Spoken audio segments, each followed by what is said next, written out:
మీకు కొన్ని చిట్కాలు చెప్తాను నేను ఈ రాత్రి. మీరు ఎవరితో నా స్వస్థత ప్రార్థన చేయించుకోవాలనుకున్నారనుకోండి, ఇట్లాంటివి ఉంటారు కదా ఈ యూట్యూబ్లో, లేకపోతే హైదరాబాద్లో ఎక్కడో కూర్చొని ఉంటారు కదా వాళ్ళకి, లేకపోతే కాకినాడలోనో రాజమండ్రిలోనో లేకపోతే వైజాగ్లోనో గుత్తిలోనో ఎక్కడెక్కడో ఉంటారు కదా, వీళ్ళకి మీరు ఫోన్ చేయండి. బ్రదర్ మీకు నేను ఫస్ట్ ఏం చెప్తారంటే, మీరు వాళ్ళకి శుభం చెప్పిన తర్వాత, బ్రదర్ మీకు ఏమి ఇచ్చుకోలేను, కాకపోతే నా కోసం ప్రార్థన చేయండి అని అడగండి. మీరు చేస్తారేమో చూడండి. మీకు చిన్న విషయం చెప్తాను.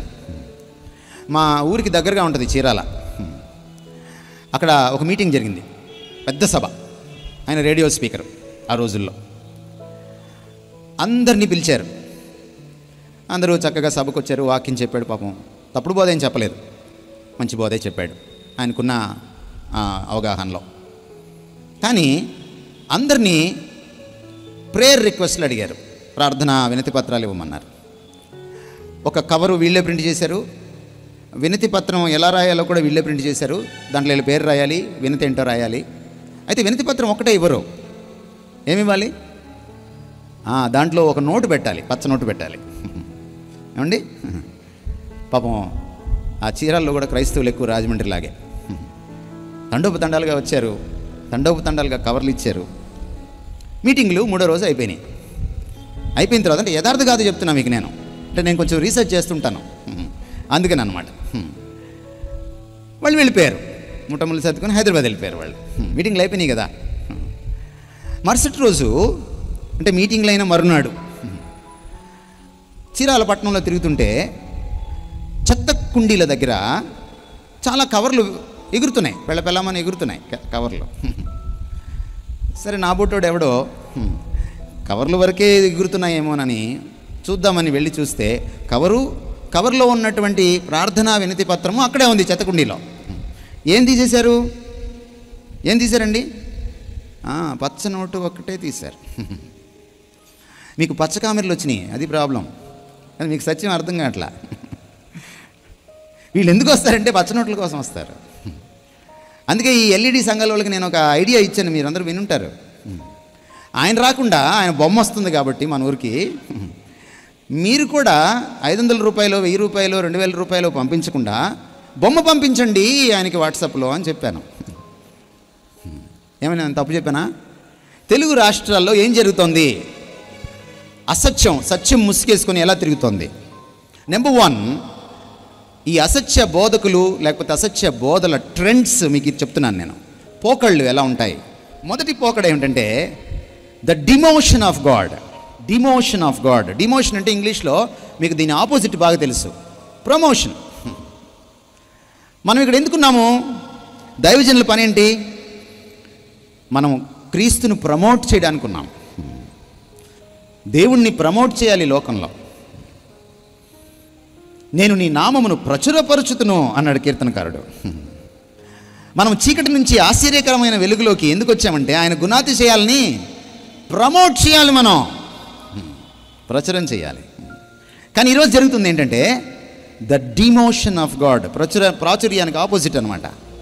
ఎందుకు డిమోషన్ ఆఫ్ గాడ్ అంటున్నానంటే, నేను దేవుడికి బదులు నిన్ను ప్రమోట్ చేసుకుంటున్నావు. మీకు నేను ఎక్స్ప్లెయిన్ చేస్తాను. చాలాసార్లు ఇలాంటి సభలు క్రైస్తవులకే పెడతారు, సువార్త సభ అంటారు. కానీ సువార్త ఎవరికి అందాలి? ఈ దేశంలో చర్చిలకి వెళ్ళే క్రైస్తవులు ఎంతమంది ఉంటారో తెలుసా? 198% ఉంటారు. నామకార్థ క్రైస్తవుడు కూడా చర్చికి వెళ్తాడు మన దేశంలో. మీరు క్రైస్తవులకి సువార్త చెప్పాలంటే మీకు యూట్యూబ్ అక్కర్లా. మీరు క్రైస్తవులకి సువార్త చెప్పాలంటే మీకు బహిరంగ సభ అక్కర్లా. మీరు క్రైస్తవులకి సువార్త చెప్పాలనుకుంటే ఇలాంటి మీటింగ్లు అక్కర్లా. మీరు చర్చ్లో ఉన్న 52 ఆదివారాల్లో చెప్పాలి. సంవత్సరానికి 52 ఆదివారాలు. మీరు అక్కడ చెప్పట్లా. అక్కడ చెప్పకుండా ఇక్కడ ఎందుకు పెడుతున్నారు తెలుసా మీటింగ్లు? అందరి గురించి మాట్లాడట్లా, నేను అధిక శాతం గురించి మాట్లాడుతున్నాను. నిన్ను ప్రమోట్ చేసుకోవడానికి. ఓ స్పీకర్ని పిలవడం, పక్కన నీ ఫోటో వేసుకోవడం. కొంతమంది అయితే వీళ్ళ ఫోటో పెద్దగా ఉంటుంది, స్పీకర్ ఫోటో చిన్నగా ఉంటుంది. Promotion, self promotion. ఎవరికి సువార్త అందట్లేదో వాళ్ళ మధ్యలోకి వెళ్ళరు. ప్రతి ఏడాది పెడతారు, ప్రతి ఏడాది ఈ క్రైస్తవులే దొల్లుడు పుచ్చకాయలాగా అక్కడికి వెళ్తారు. రెండవది ఎందుకు పెడతారంటే, విత్తము అన్నారు కదా, విత్తడానికి పెడతారన్నమాట. పంట కోసే తర్వాత సంగతి. కానీ సంఘాల్లో కానీ, ప్రసంగాల్లో కానీ, లేకపోతే బహిరంగ సభల్లో కానీ దేవుణ్ణి ప్రమోట్ చేసేది ఎంత? మీరు చూడండి, సాక్ష్యాలు వినండి. మీరు టీవీలో చూస్తుంటారు కదండి, సాక్ష్యాలు ఎవరు ప్రమోట్ అవుతున్నారు? అయ్యగారి దగ్గరికి వచ్చాను. ఎవరికి సాక్షులుగా ఉండాలి? బూదిగంతాల వరకు. మీరు బూదిగంతాల వరకు సాక్షులుగా ఉండమంటే ఫస్ట్ తప్పు ఏంటంటే చర్చిలో సాక్ష్యం చెప్తున్నావు. చర్చిలోగా సాక్ష్యం చెప్పాల్సిందే, బజార్లో అన్యుల మధ్య నీ సాక్ష్యం ఎవరికి కావాలి? చర్చిలో. పోనీ సాక్ష్యంలో ఎక్కడైనా ప్రభు గురు హైలైట్ అవుతాడంటే ప్రభువు హైలైటెడ్, ఆయన డిమోట్ అవుతాడు, అయ్యగారు ప్రమోట్ అవుతాడు. అయ్యగారు ఈ మధ్య కొంతమందికి సాక్ష్యం చెప్తే సరిపోట్లా, అందుకని పక్కన ఇంకొక అయ్యగారి భార్య గారు, అమ్మగారు నించుంటున్నారు. నుంచొని చెప్పు, తర్వాత ఏమైంది చెప్పు, అది చెప్పు, ఇది చెప్పు అని చెప్పిస్తున్నారన్నమాట, సిగ్గు కూడా లేకుండా. Demotion of God. ఎప్పుడైతే నిన్ను, నీ పరిచర్యను, నీ చర్చిని నువ్వు ప్రమోట్ చేసుకుంటావో యు ఆర్ డిమోటింగ్ గాడ్. అంతే. నువ్వు తెలియాలి 10 మందికి. ఎందుకు వచ్చిందో కానీ సోషల్ మీడియా, ఎందుకు వచ్చిందో కానీ ఈ వాట్సాప్, లేకపోతే ఇన్స్టాగ్రామ్, లేకపోతే ఫేస్బుక్, ఒకటే ఫోటోలు. షారుఖ్ ఖాన్కి సల్మాన్ ఖాన్ కూడా తెలియదు అంత ప్రమోషను. సినిమా యాక్టర్లకు కూడా తెలియదు.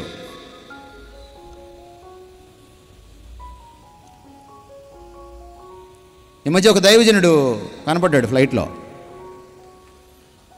మా ఆయనకి తెలుసు నేను ఆయన విమర్శకున్నని, నాకు తెలుసు ఆయన సంగతి. ఆయన పలకరించలేదు, నేను పలకరించలేదు. కాకపోతే అప్పుడప్పుడు చూస్తున్నాడు ఆయన. ఎవరున్నారు పక్కన అంటే మేకప్ మ్యాన్ ఉన్నాడు. పేరు చెప్పను. ఎవరుండాలి పక్కన? అయితే మేకప్ మ్యాను, లేకపోతే బౌన్సరు.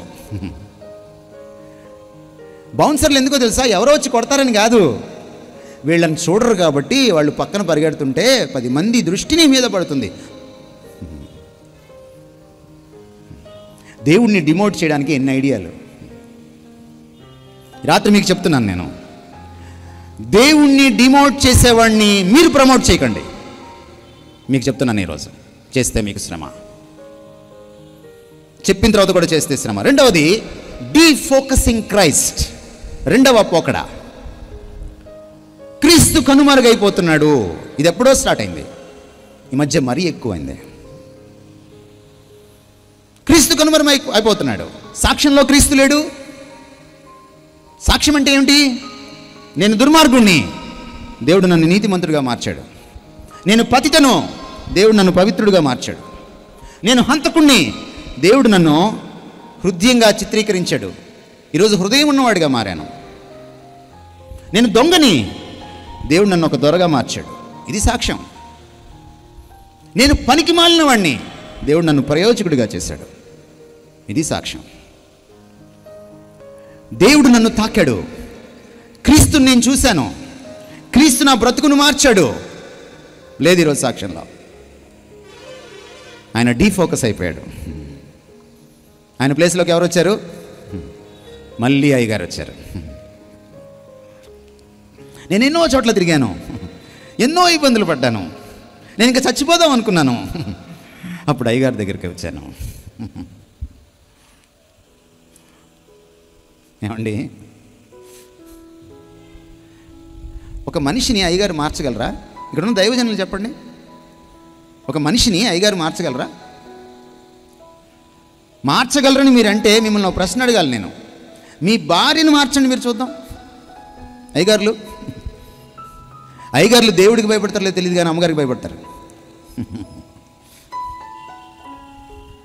భార్యనే మార్చుకోలేనోడివి బిడ్డలనే మార్చుకోలేనోడివి నువ్వు ఎలా మారుస్తావు వీళ్ళని? Please understand. మూడవ ట్రెండ్, మూడవ పోకడ, డీఫోకసింగ్ క్రైస్టే కాదు, ఫోకసింగ్ ఆఫ్ సేటన్ పెరిగింది. నాకు ఒక అనుమానం నేటి క్రైస్తవ లోకం గురించి, ముఖ్యంగా భారతీయ క్రైస్తవం గురించి. మీరు క్రీస్తు కంటే ఎక్కువ అపవాదిని ఎక్కువసార్లు తలుచుకుంటారేమో ఒక రోజులో, నాకు అనుమానం. I think I'm almost right. అందుకని కొత్త ప్రార్థనలు పుట్టాయి. శుక్రవారం ప్రార్థనలో దయ్యాలని బంధించడానికి, అమావాస్య ప్రార్థనలో అపవాదిని బంధించడానికి. నువ్వేంటి బంధించేది వాడిని? ఆయనే విడిచిపెట్టాడు, ఆయన వచ్చి ఒక రోజు బంధిస్తాడు. నువ్వేంటి ఆయన బంధించేది? అపవాదిని ఆయన ఆల్రెడీ ఓడిచ్చాడు. వాడిని బాహాటముగా వేడుకగా కనపరిచాడు. వాడిని నిరాయుధుడిగా చేశాడు సిలువలో. ఆయన మరణాన్ని గెలిచినప్పుడు మరణం యొక్క బలము గల వాడిని గెలిచాడు. నువ్వేంటి ఇంకా చేసేది? నువ్వు ఊరికే ప్రేయర్ అయిపోయిన తర్వాత, మీటింగ్ అయిపోయిన తర్వాత అపవాది క్రియలకు అనంతనాశనం అయితే అనంతనాశనం అయిపోతుందా? He has done it already. You don't need to do anything. యాకోబు పత్రిక చదవండి. దేవుడికి లోబడండి, అపవాదిని ఎదిరించండి, అప్పుడు వాడు మీ యొద్ద నుంచి పారిపోను. నువ్వు సతనా పో అంటాడు వాడు వెనక్కి వెళ్ళి నువ్వు ముందుకు నెడతాడు. నువ్వు యేసుప్రభు కాదు వెనక్కి వెళ్ళమంటే వెళ్ళిపోవడానికి. He has done it already. ఆయన ఆల్రెడీ చేసేసాడు. ఆ విజయంలో నిల్చున్నావు. ఆ గెలుపు నీ సొంతం.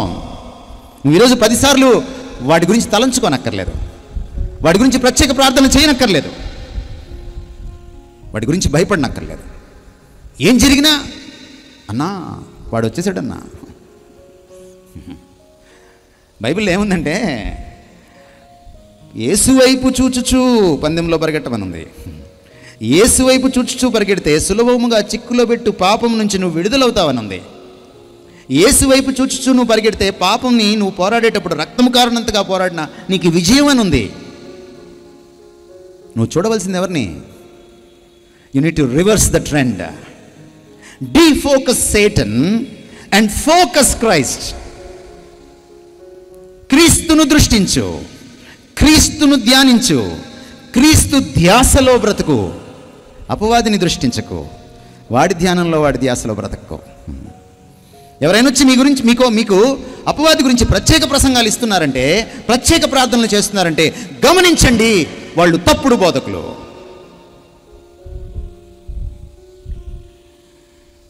గ్లోరిఫికేషన్ ఆఫ్ మ్యాన్, 4వ పోకడ, మనిషిని పైకెత్తడం. ఇందాకదే నేను పాటలో రాసింది, వ్యక్తి పూజ వద్దు మనకు,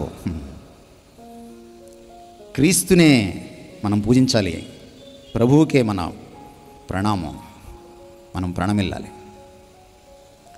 గమనించండి, అన్ని దొంగతనాల కంటే మించిన దొంగతనం ఏంటో తెలుసా? దేవుని మహిమను దొంగిలించడం.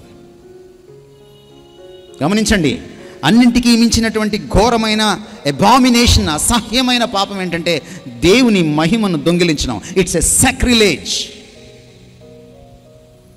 గమనించండి,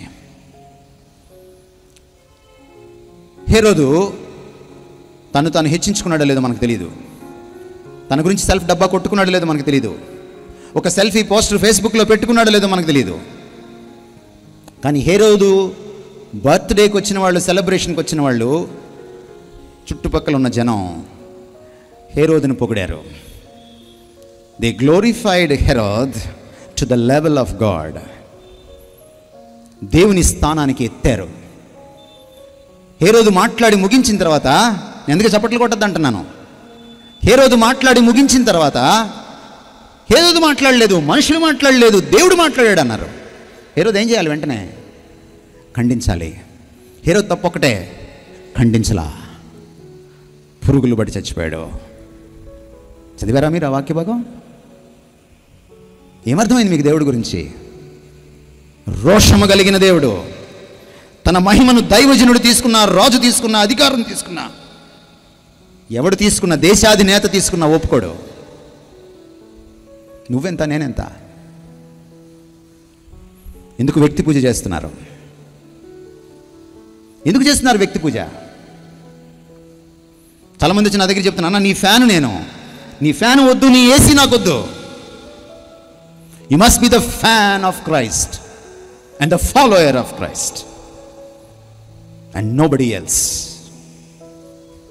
ఇంకెవరిని నువ్వు పాటించడానికి వీల్లేదు. నువ్వు అభిమానించినా ఆరాధించినా, నువ్వు పూజించినా పొగిడినా, నువ్వు పాటించినా క్రీస్తే, nobody else. I'm nothing before Christ. You are nothing before Christ. గమనించండి, వ్యక్తి పూజ దేవుడికి పరమ కోపాన్ని తెప్పిస్తుంది. క్రైస్తవులు ఈ పాపం చేస్తున్నారు ఈ రోజున. వాళ్ళు కూడా చేయించుకుంటున్నారు.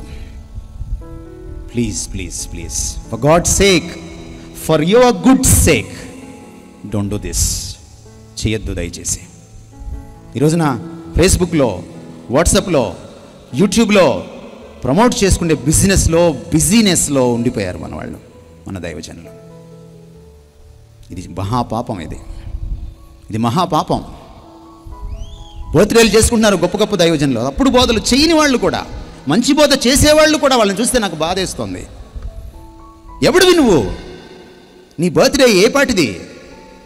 బర్త్డే చేసుకోవడం, పెద్ద స్టేజీ కట్టడం, 10 మంది వచ్చి నిన్ను పొగడ్డం. ఏమనుకుంటున్నావు నువ్వు? Who are you? నువ్వంతా సాధించిన తర్వాత, ఒకవేళ సాధించింది ఉంటే, ప్రభు ఏం చెప్పాడంటే, నేను నిష్ప్రయోజకుడినైనా నిష్ఫలుడనైనా దాసుడను అనుకోమన్నాడు. ఎందుకు సెలబ్రేట్ చేసుకుంటున్నావు? Your birthday is a food. ఆయన చెప్పుల వారు విప్పుటకైనను యోగ్యుడను కాను. It's equal to the slipper of Christ. Why are you promoting? Why are you glorifying? మరొక trend, the duplication of the spirit of God. పరిశుద్ధాత్మ లేడు. పరిశుద్ధాత్మ పేరిట చాలా డూప్లికేషన్లు జరుగుతున్నాయి. పరిశుద్ధాత్మ అరుస్తాడా? గందరగోళం చేస్తాడా? ఆయన అల్లరికి కర్త. ఆరాధించేటప్పుడు డ్యాన్స్ చేయమంటాడా? ఏమనంటే దావీదు డ్యాన్స్ అంటావు. నువ్వు ఉన్నావు అక్కడ? దావీదు డ్యాన్స్ చేసినప్పుడు తమరు ఉన్నారా? దావీదు ఎలా డ్యాన్స్ చేశాడు చూసారా? ఆయన స్టెప్పులు చూసారా మీరు? పెద్దేదో తెలిసినట్టు దావీదు. నీకు దావీదు తెలీదు, దేవుడు తెలీదు నీకు. నీ డ్యాన్స్ యూట్యూబ్ డ్యాన్స్, నీ డ్యాన్స్ సినిమా డ్యాన్స్, నీ డ్యాన్స్ ఇదిగో టీవీలో డ్యాన్స్. ఈరోజు చర్చిలో డ్యాన్స్లు ఇస్తున్నారు అపుంసపుం తెలియని ఆడపిల్లల చేత, చిన్న పిల్లల చేత. తల్లిదండ్రులు సిగ్గు లేకుండా సెల్ఫీలు తీసుకుంటున్నారు, వీడియోలు తీసుకుంటున్నారు. What are you doing in the name of the spirit? బట్టలు ఊడిపోతున్నాయి, నీకు తెలియట్లా. నీ డ్యాన్స్లో, నీ ఆరాధనలో, నీ గందరగోళంలో నువ్వేం మాట్లాడుతున్నావో నీకు తెలియట్లా. ఆత్మఫలంలో ఒకటి ఉంది తెలుసా మీకు? ఆశా నిగ్రహం, సెల్ఫ్ కంట్రోల్. నువ్వు నిజంగా ఆత్మ ఆధీనంలో ఉంటే నీ ఆరాధనలో, నీ పరిచర్యలో, నీ ప్రసంగంలో నువ్వు సెల్ఫ్ కంట్రోల్లో ఉంటావు. తూలనాడి ఒక్క మాట కూడా మాట్లాడవు. నేను స్టేజ్ ఎక్కేటప్పుడు నేను ప్రభుని అడుక్కుంటాను తెలుసా, నేను నాయన నా ఆవేశం వద్దు, నీ ఆవేశం కింద నన్ను ఉంచు. I have a fear. ఒక్క మాట తూలనాడి మాట్లాడతానేమో, నాకు శ్రమ. If I do that, when you fear God, you will be under the control of God. ఇందా భయం దేవుడంటే? దేవుడంటే భయం ఉందా నీకు? పిచ్చి పిచ్చి పాటలు, పిచ్చి పిచ్చి డ్యాన్సులు, పిచ్చి పిచ్చి ఎగురులు, గంతులు in the name of the spirit. ఇది నకిలీ ఆత్మ, పరాయి ఆత్మ, పరిశుద్ధాత్మ కాదు. పరిశుద్ధాత్మ పరిచర్య ఎలా ఉంటుందంటే వాక్య విరుద్ధంగా ఉండదు. నేను చెప్పిన వాటిలో నుంచి తీసి మిమ్మల్ని సర్వసత్యంలోకి నడిపిస్తాడని చెప్పాడు. పరిశుద్ధాత్మ పరిచర్య ఎలా ఉంటుందంటే క్రీస్తును మహిమపరుస్తాడు. ఆయన మనిషిని హైలైట్ చేయడు, చర్చిని హైలైట్ చేయడు, డినామినేషన్ని హైలైట్ చేయడు, చర్చి ఫౌండర్ని హైలైట్ చేయడు. ఆయన క్రీస్తుని హైలైట్ చేస్తాడు. పరిశుద్ధాత్మ పరిచర్య ఎలా ఉంటుందంటే క్రమం ఉంటుంది, క్రమశిక్షణ ఉంటుంది. నకిలీ ఆత్మల్ని గుర్తించండి. మరొక trend, modification of the gospel. స్వార్థని మార్చిపారేశాను. దాన్ని దుర్వార్తగా చేసేసాం. అందులో శుభం ఏంటో తెలియకుండా చేసేసాం. అది చాలామందికి it's no more a news, forget about the good news. శుభవార్త అనేది పక్కన పెట్టండి, కనీసం వార్త కాకుండా చేసేసాం దాన్ని. ఈరోజు సువార్తలో అసలు విషయాలు లేవు. సిలువ లేదు, క్రీస్తు లేడు, పాప ఖండన లేదు, ఏమీ లేదు ఈరోజు సువార్తలో. ఈరోజు సువార్త అంటే ఏంటంటే, క్రీస్తులోకి రా నీకు ఇవి వస్తాయి, క్రీస్తులోకి రా నీకు ఇవి దొరుకుతాయి. తాయిలాల ప్రసంగాలు, ప్రలోభ పెట్టే ప్రసంగాలు, మార్కెటింగ్ జరుగుతోంది. సువార్త పని ఒక పరిచర్య, it's a ministry, not a marketing. You don't market Christ, you minister Christ. Please understand this. మీరు చూడండి, యూట్యూబ్లో వెతకండి, మీరు చూడండి, పెద్ద పెద్ద దైవజనులు మాట్లాడిన దాంట్లో సువార్తలో క్రీస్తున్నాడేమో, సిలువ ఉందేమో, పాప ఖండన ఉందేమో. పాపాన్ని ఖండించిన ఖండిస్తున్నారు ఈ రోజున. నకిలీ సువార్త నకిలీ విశ్వాసుల్నే గెలుచుకుంటుంది. అసలు సువార్త అసలు విశ్వాసుల్నే తయారు చేస్తుంది. When you preach false gospel, you'll get false believers into the church. But if you preach right gospel, true gospel, genuine gospel, you will have genuine believers in the church. Spiritualization of health and wealth. ఇది మరొక పోకడ. ఈరోజు ఏం చెప్తున్నారంటే, దేవుడు నిన్ను ఆశీర్వదిస్తే నీకు ఒకటి ఆరోగ్యం, ఇంకొకటి సౌభాగ్యం. పౌలుకి ఆరోగ్యం లేదు, సౌభాగ్యం లేదు. తెలుసా మీకు? తిమోతికి అనారోగ్యం వస్తే పౌలు ఏమన్నాడంటే, అయ్యా నా చర్చికి రా, అనారోగ్యం పోద్దనలా, కాస్త ద్రాక్షరసం తాగయ్యా అన్నాడు. కొంచెం మెడిసిన్ వేసుకొని. ఆ రోజుల్లో ద్రాక్షరసం అంటే ఈ వైన్కి వెళ్ళి లేకపోతే కుళ్ళబెట్టిన వైన్ కాదు, ప్యూర్ ద్రాక్షరసం తాగితే అది మనం చిన్నపిల్లలకి వాళ్ళు కడుపు నొప్పి వచ్చి బాధపడుతుంటే వుడ్వర్డ్స్ పట్టమని అంటారు చూసారా, అలాగే తాగితే కడుపు నొప్పి పోతుందన్నమాట, వైద్యం అనమాట అది. కాస్త మందు వేసుకోయా అన్నాడు. ఈరోజు మందులు వేసుకోవద్దని చెప్పేవాళ్ళు ఉన్నారు. స్పిరిచువాలిటీలో అంట ఒక లెవెల్కి వెళ్ళిన తర్వాత అంట ఇంకా మందులు అవసరం ఉండదంట. ఎవరు చెప్పారు నీకు? నేను అడుగుతా నిన్ను, పాపం వల్ల జబ్బులు వచ్చాయి కదా, నీ భాష్యం ప్రకారం పాపం వల్లే కదా మరణం కూడా వచ్చింది. నీ స్పిరిచువాలిటీలో ఒక లెవెల్ వెళ్ళిన తర్వాత మరణం కూడా ఉండకూడదుగా నీకు? కువైట్లో ఒక స్పీకర్ ఉన్నాడు, ఆయన చెప్తాడు, నీకు జ్వరం వచ్చిందా నువ్వు దేవుని బిడ్డ కాదు, నీకు తలనొప్పి వచ్చిందా నువ్వు దేవుని బిడ్డ కాదు. కాకినాడలో ఆయన ఒకరోజు ఖండిస్తూ ఉన్నాను, నాకు తెలీదు ఆయన పిలిచారని. ఆయన స్టేజ్ ఎక్కుతూ ఉన్నాడు, కువైట్ నుంచి వచ్చేసాడు ఆయన. తప్పుడు బాధలో ఇదొక పోకడ. గుర్తుపెట్టుకోండి, ఆస్తి గురించి ఆశీర్వాదం అని, ఆరోగ్యం గురించి ఆశీర్వాదం ఎవరైనా చెప్పారంటే అది తప్పుడు బోధ. మీరు గుర్తుపట్టాలని చెప్తున్నాను ఇవన్నీ. ఎంపవర్మెంట్ ఆఫ్ ఫెయిత్ మరొక ట్రెండ్. ఇంకొకటి చెప్పి నేను ముగిస్తాను. ఈరోజు ఏమైందంటే, శక్తి దేవుడి దగ్గర ఉండదట. శక్తి ఎక్కడ ఉంటుందంటే మొదట దైవజనుడి దగ్గర ఉంటుంది. ఆయన చెయ్యేస్తే ఏదో అయిపోతుంది, ఆయన తాకాలి. ఏంటి ఆయనకి? ఆయన ఆ రోజు స్నానం చేసేది కూడా తెలియదు, ఆయన తాకాలట. ఇంకోటి ఏంటంట, ప్రార్థనా శక్తి అట. ప్రార్థనలో శక్తి ఉంటుందా? ఈ పుస్తకంలో ఎక్కడైనా ఉందా? యేసుక్రీస్తు వారు గెత్సెమనీలో ప్రార్థన చేశారు సిలువకి ఎక్కక ముందు. ప్రార్థన నుంచి శక్తి వచ్చిందా, పరలోకం నుంచి శక్తి వచ్చిందా? మీరు ఒకసారి చెప్పండి సార్ నాకు. యేసుక్రీస్తు వారు వస్త్రపు చెంగు ముట్టుకుంది ఒక ఆవిడ. వస్త్రంలోంచి వెళ్ళిందా ప్రభావం, ఆయనలోంచి వెడలిందా? ఎక్కడి నుంచి? ఎందుకమ్మా ఇక్కడ దాకా వచ్చావు?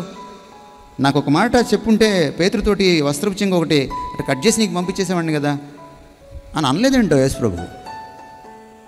నీకు వచ్చేసింది స్పెషల్ ఐడియా. ఈరోజు శక్తి ప్రార్థనలో ఉంది, దైవజనుల్లో ఉంది, నూనె బుట్లో ఉంది, కర్చీఫ్లో ఉంది, కానీ దేవుడు ఎగిరిపోయాడు.